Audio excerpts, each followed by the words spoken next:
राम की तरह श्री कृष्ण ने एक पत्नी व्रत क्यों नहीं लिया?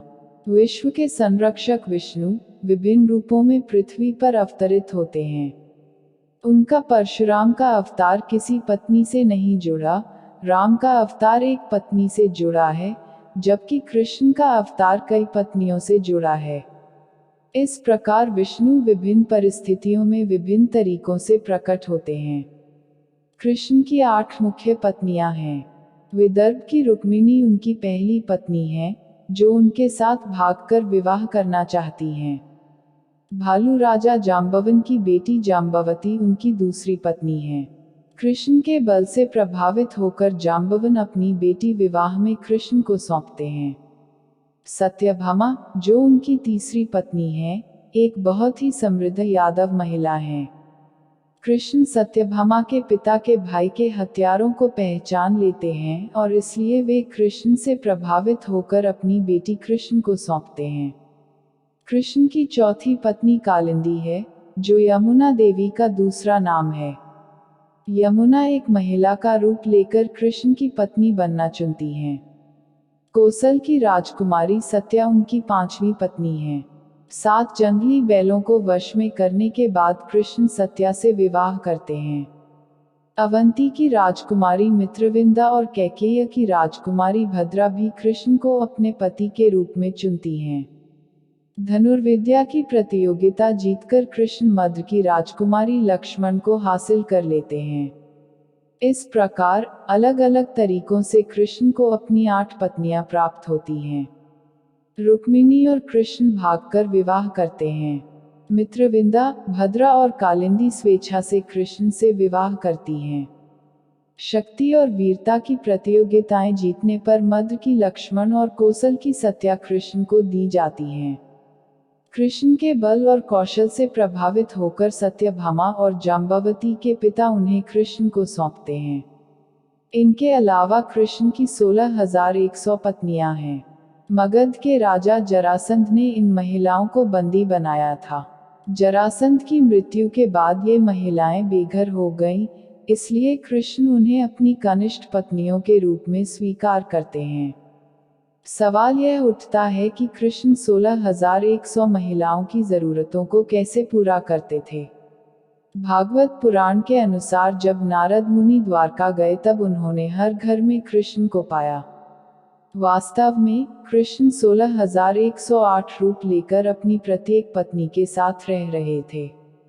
कृष्ण में वह क्षमता थी कि उनकी प्रत्येक पत्नी विशेष महसूस करे। वह अपनी प्रत्येक पत्नी को अपना पूरा ध्यान देते थे। केवल एक दिव्य व्यक्ति यह कर सकता है। इससे कृष्ण का भगवान का दर्जा और सुदृढ़ बनता है। अक्सर यह सवाल पूछा जाता है कि कृष्ण की कई पत्नियां और भगवान राम की केवल एक पत्नी क्यों है। हिंदू पुराण शास्त्र अलग स्थितियों के लिए अलग सत्य स्वीकार करता है। कृष्ण के विवाह जरासंध द्वारा मथुरा शहर नष्ट किए जाने के बाद होते हैं। मथुरा का विनाश कृष्ण को शरणार्थी बना देता है। कृष्ण गंगा के मैदानों से भारत के पश्चिमी समुद्र तट तक यात्रा करते हैं और रेगिस्तान के पार समुद्र के बीच द्वारका द्वीप पर शरण लेते हैं। उस संकटपूर्ण स्थिति में वह पड़ोसी राज्यों के साथ राजनीतिक संबंध स्थापित करने के लिए विवश हो जाते हैं। इन राज्यों में शामिल हैं रुक्मिणी का विदर्भ राज्य, मित्रविंदा का अवंती राज्य, भद्र का कैकेय राज्य और लक्ष्मण का मद्र राज्य। कालिंदी और सत्या गंगा के मैदानों के निवासी हैं। सत्यभामा यादव राजकुमारी हैं, जो अपने लोगों के साथ मथुरा से द्वारका में विस्थापित होती हैं। जाम्बवती स्थानीय जनजातीय समुदायों से हैं। जरासंध की मृत्यु से निराश्रय हुई 16,100 महिलाएं पड़ोस के अन्य राज्यों से हैं। इस प्रकार विवाह के माध्यम से कृष्ण कई राज्यों के साथ राजनीतिक संबंध स्थापित करते हैं। इससे यादवों को सुरक्षा मिलती है और वे द्वारका में रहकर पनप सकते हैं। प्राचीन काल में राजनीतिक उद्देश्यों के लिए विवाह करना आम बात थी। अपना राजनीतिक प्रभुत्व स्थापित करने के लिए राजा कई महिलाओं से विवाह करते थे। बाइबल में यरूशलेम के राजा सोलोमन और राजा डेविड, जिन्हें इस्लामी परंपराओं में सुलेमान और दाऊद के नाम से जाना जाता है, उनकी कई पत्नियां थीं। रोमन साम्राज्य के राजाओं की कई रखैलें थीं, लेकिन वे सभी एक संगमनी थे। प्रत्येक यूरोपीय राजा की भी एक ही पत्नी हुआ करती थी, क्योंकि अधिकांश यूरोपीय संस्कृतियों में बहुसंगमन निषिद्ध था। राजाओं की कई रखैलें, लेकिन केवल एक पत्नी हो सकती थी। इसी कारण हमें इंग्लैंड के हेनरी VIII जैसे राजा की कहानियां सुनने को मिलती हैं। जब कैथोलिक चर्च ने उन्हें दोबारा विवाह करने की अनुमति नहीं दी, तब उन्होंने कैथोलिक चर्च को अस्वीकार कर चर्च ऑफ इंग्लैंड स्थापित किया। फिर से विवाह करने के लिए उन्होंने अपनी पत्नियों को या तो तलाक दिया या उन्हें मार डाला।